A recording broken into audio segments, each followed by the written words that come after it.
Ja, det kan man så i stedet. Så der kan I bytte rundt på dem næsten. Så det giver sig selv. De sorte her, der er to størrelser. To store og en lille. Og den lille skal sidde i enden her. Og de store skal på længere ned her. Up til. Det er rimelig simpelt.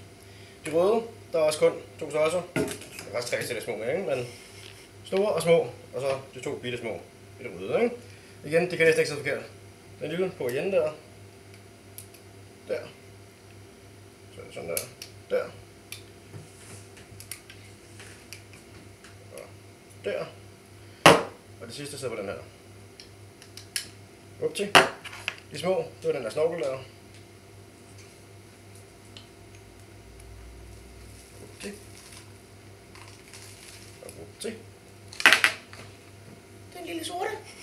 Den sidder på den her dims lige der.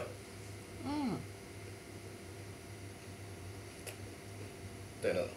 Up til. Pilen.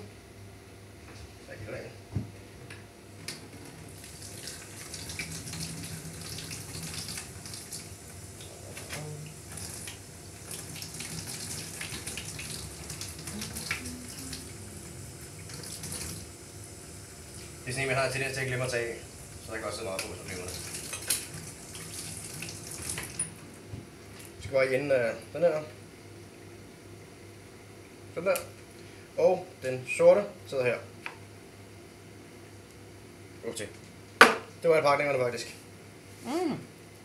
De steder, der skal have vaseline på, det er inde i her faktisk. Og det er vaseline, der skal ud over her, så det her skal også være tørt. Vaseline sidder ikke rigtig ordentligt fast, hvis der ikke er tørt, så det tager vi lige tør af. Og der er sådan den officielle opskrift fra Taylor, den er maskinen, hvor der skal være vaseline, ikke? Og så er de ekstra steder, hvor jeg også giver den, hvor jeg tænker, at det kan ikke skade. Det får I lige at se. Vaselinen gør to ting. Den gør, at partningerne slutter tæt, så der ikke siver luft igennem. Og det gør de også, at de bevægelige dele, de glider nemmere, så den ikke piver og knirker meget andet, ikke?